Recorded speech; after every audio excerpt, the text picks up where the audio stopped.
Okay, we're just beginning.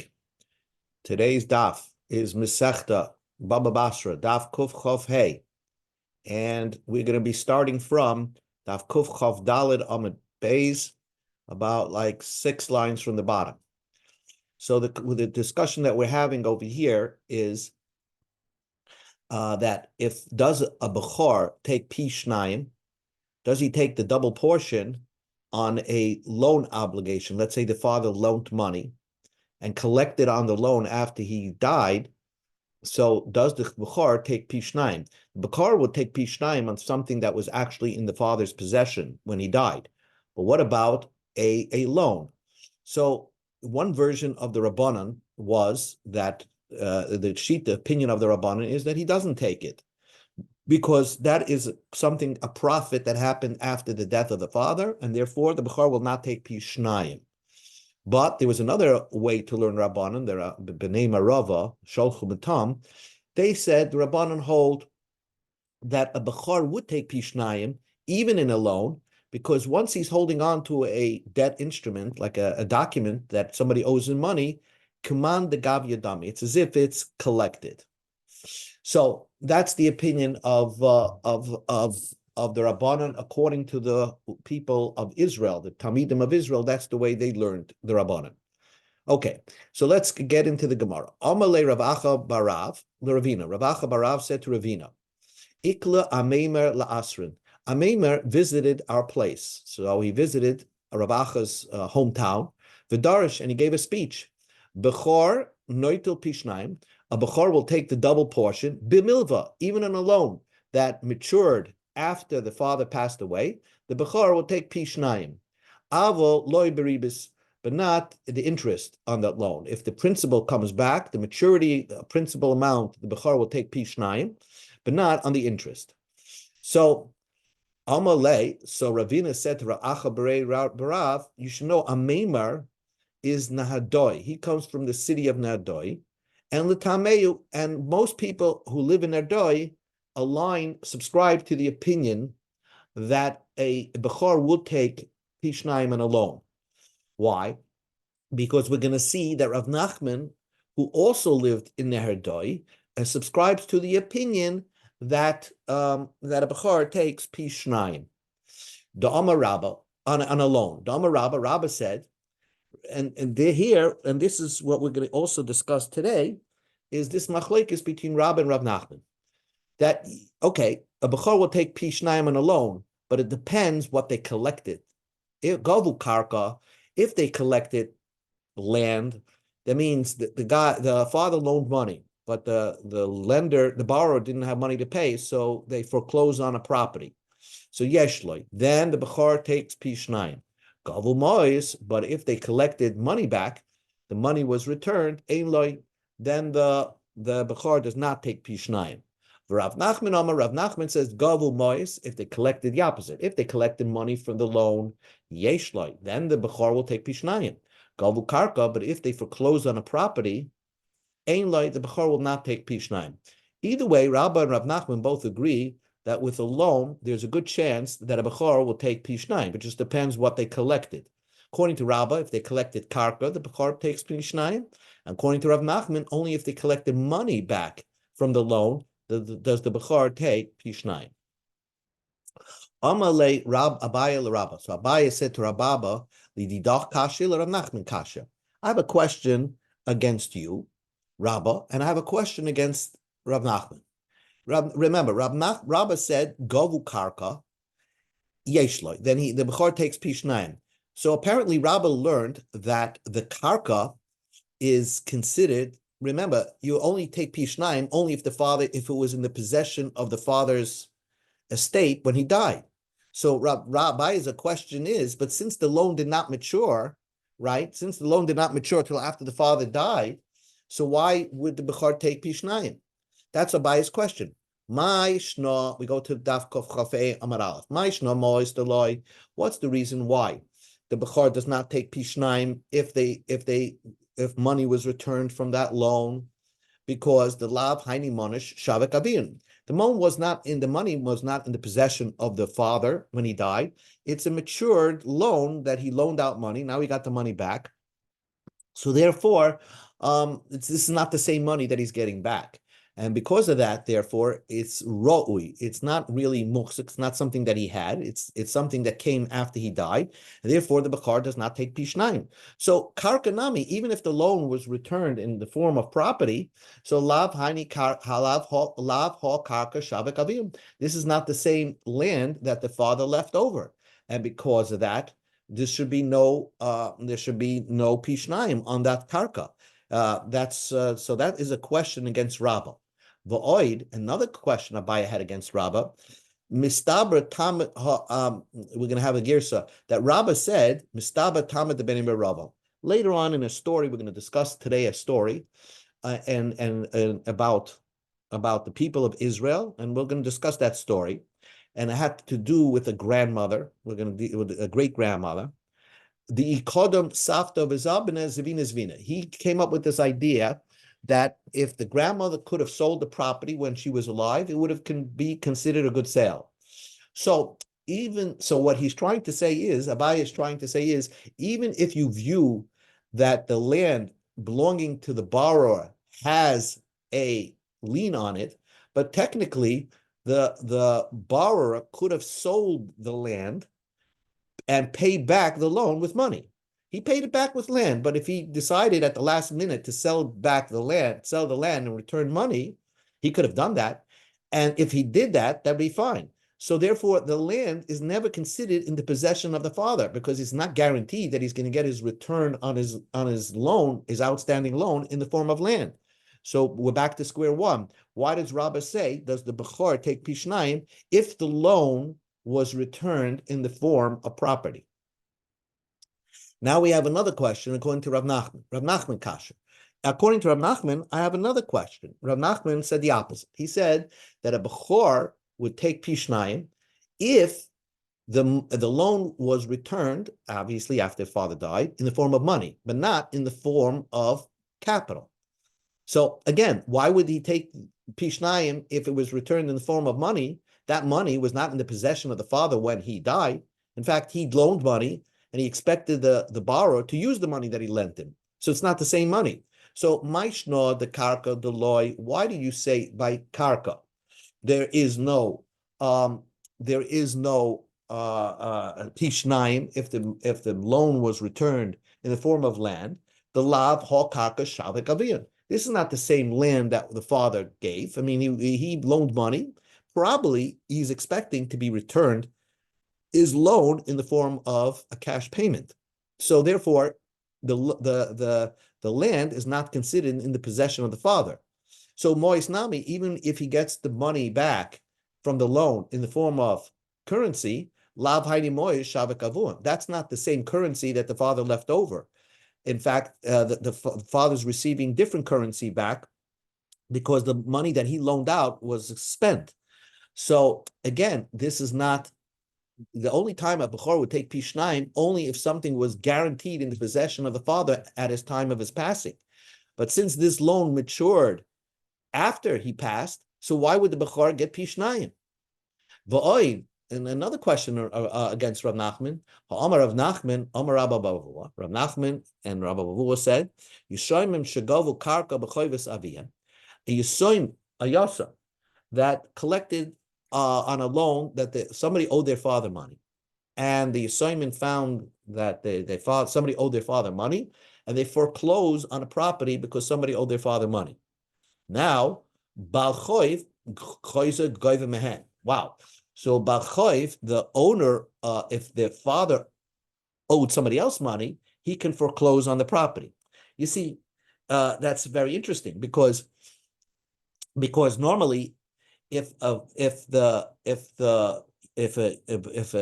orphans bought a property, that property does not maintain a lien from a loan outstanding from the father. So, but here it's a little different. The Yisayim did not buy a property; they foreclosed on a property that somebody owed their father, and therefore we consider that property as already in the domain of the father when he was still alive. And therefore, presumably, that's the reason why we allow about chayiv chayiv gaiv mehem. That's why we allow another creditor on the father, because he owed somebody else money, to collect from that. So you see that when it comes to land, Rav Nachman seems to say that we consider it as if it's collected.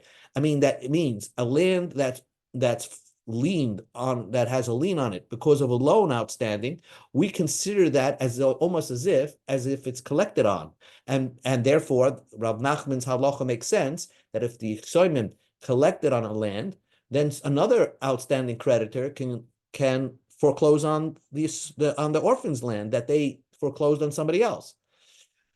So therefore, again, if that's the case, then when it comes to a loan that matures after the father died, and the borrower paid in the form of land, so therefore we should consider the land as if it was already in the father's domain when he was still alive, and therefore Bechor should take P9. So why does Rav Nachman say? Rav Nachman says Gavu Moyes only if they collected money Yeshloi, then you have P9.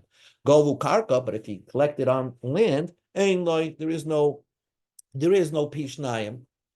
So there's the double question against Rabbah and a double question against Rav Nachman. Answers the Gemara. So the Gemara just tells you the halacha. Amalei. So Rabbah answered Abaya. Loyli didi kasha. Your question against me is not a difficulty, but loyli Rav Nachman kasha. And the question that you have against Rav Nachman is also not difficult.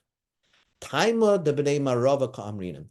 You are saying what the people of Marava said. The people of Marava said that the opinion of the Rabbanan is that when a loan, that there's some idea that a loan that is matured after the father dies, the people of Israel held that the Rabbanan said that a Bechor would take Pishnayim. But the lon, we don't hold like that. We hold that the Rabbanan are very pure in their opinion, that anything that was not actually in the father's domain, the Bechor would not take Pishnayim. And because of that, they hold that in Bechor, by an outstanding loan, a Bechor would never take Pishnayim. They were just only a pining of what would the Bnei Marava hold. Once you hold a Bechor takes Pishnayim, would it be on money or would it be on karka? So if you have to speak this out. According to Rabbah, it's simple because karka, if the loan was returned on karka, yes, then you would consider that in the domain of the father, because karka, land on a loan which has a document and it's recorded, it's almost as if it's already in the father's domain, and therefore the Bechor has P9. That makes a lot of sense. But if they collected money, so then money is not in the father's domain. So therefore, according to that, Rabbah said you wouldn't get P9, only if they got back land. Now Rav Nachman would say no. Gavamoy, since he loaned money, so the expectation on a typical loan is not that the guy's not going to have a dime to pay back. He's going to get the money and he's going to pay back. So that's considered as if it was in the father's domain, because the expectation is that he's going to collect on his debt instrument. But Garvu Karka ain't loy. But if he collected on land, Rav Nachman said you wouldn't have, because that's not a normal thing to return from a loan. The truth is that although Rav Nachman said that if you Soimin collected on the land, and if the orphans collected, foreclosed on the land because of the outstanding debt somebody owed their father's creditor can foreclose on that land. That reason is because once a loan is in place, you automatically, the liens on the property goes not only to yourself, but goes to somebody who you owe money. So suppose the father loaned somebody money, so he had a lien on that property. But if he owed somebody else money, then that person also has a lien on that property. So it's not like a brand new thing that he's collecting really from the father. He's really collecting from the original loan. That's called Shibuda de Rab Nosson. And this is what the Rashbam speaks out. So, okay. So now the Gemara just pivots to a story over here. My Safta, what was the story that you mentioned briefly before about a grandmother? So he says like this, Tahu the Amaluhu. There was this man Imagine a man on his deathbed, and he has one daughter and a son-in-law. Okay, and he has no parents, but he has a grandmother. So what he said was, the man on his deathbed said, we go to Amid Beis, he said, Nichsei l'safta, I want my possessions. Let's say he had an apartment building. He said, I wanted to go to my grandmother. She should have some income for her remaining golden years of life. Basra, but afterwards, liyartoi, I wanted that piece, whatever I'm gifting her, should go to my inheritors. Basically, he thought his daughter will get the apartment building after his grandmother dies. So fine, that makes perfect sense, because he doesn't want, let's say, after the grandmother dies, that the apartment building should go to a brother's kid or something like that. He wants it back into his family, and he has this one daughter who's married, so he's giving it, so to speak, temporarily to his grandmother, and after his grandmother dies, then it should, which is the great grandmother of his daughter, it should go to his daughter. So Havale Brakta, he had a daughter, the Havanasiva, that was married. Shchiva, she died. B'chaya Bala, when her husband was alive. Uv'chaya Safta, and in the life of the grandmother. So she predeceased her great grandmother, later. So now the great grandmother died. Normally, a husband inherits his wife, but here his wife, this son-in-law, did not inherit his wife did not inherit this property while she was alive, because she predeceased her great grandmother. So Basra the Shchiva Safta, after the great grandmother died, Asabal Katava, the husband said, listen, there's nobody left in this family, just me, the former son-in-law. I want that piece of land. I want that apartment building. So, and it was temporarily given over to the great grandmother. Amar Rav Huna said, Liyarsi, Vafili Yarsi. Yes, it goes to what he meant, the owner of the property meant that it should go to the inheritors, and even to the inheritors. In other words, that even if, what he meant to say is that even if my daughter would die first, it would go to her inheritor, which is her husband. That's what he meant. Rav Anan says, no, Liyarse, he meant to only go to his inheritors. It doesn't go to his inheritors. It does not go to the husband. He only meant that if the husband's wife was alive, his daughter was still alive, then she could inherit the property from the great grandmother. But if he didn't mean that if his daughter would predecease his grandmother, that it should go to his former son-in-law. He didn't mean that. And that's what Rav Anan says. So Rav Huna says it goes to the husband, and Rav Anan says it does not go to the husband.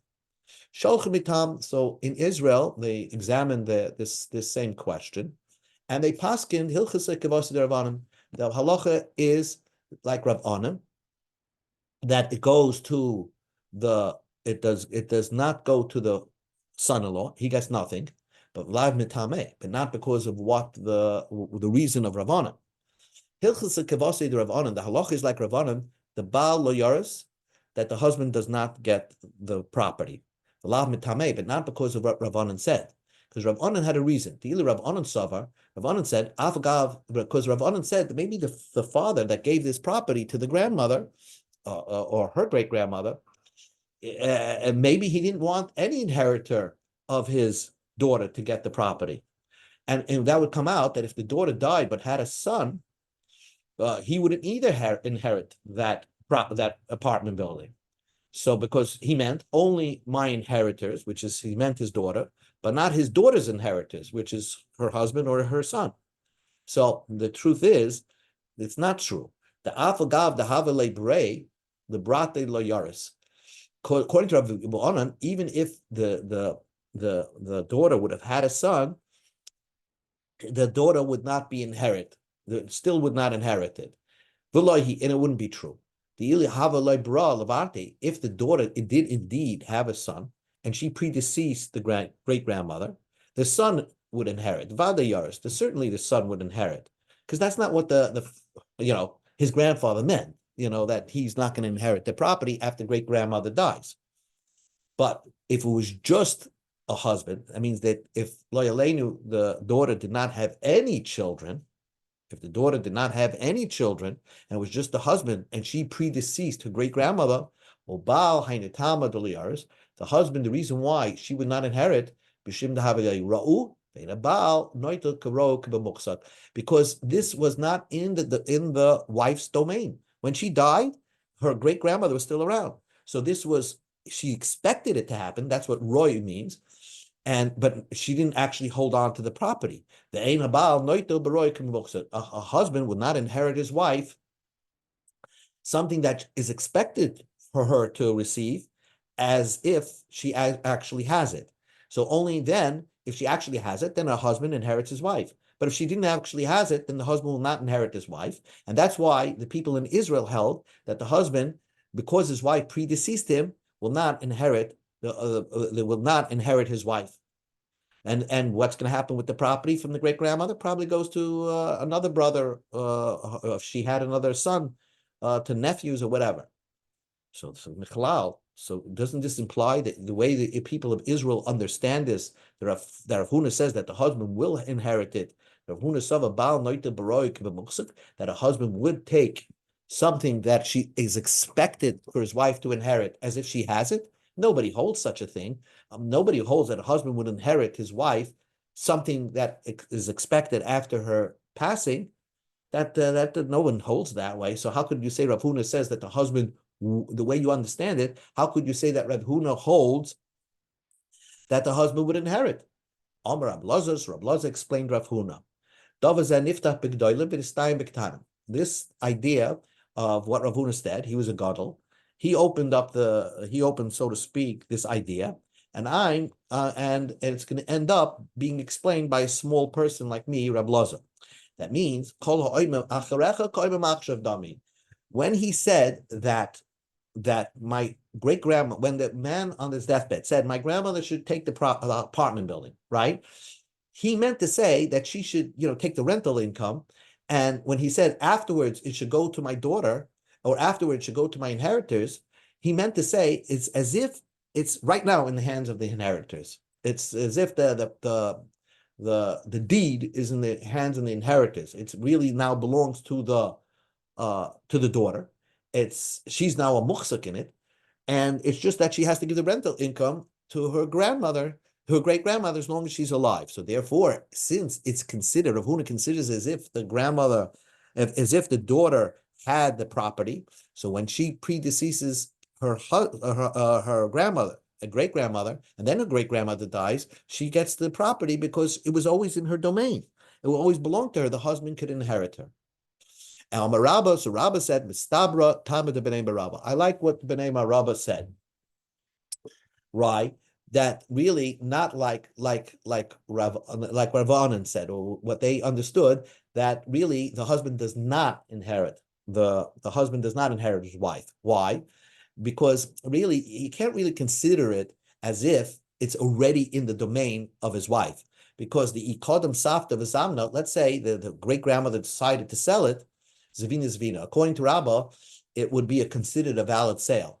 Oh, so if the great grandmother has a right to sell it, so then it totally belongs to the great grandmother, and the only rights that this daughter would have is only if she inherits from her great grandmother. And in this case, because she predeceased her great grandmother, so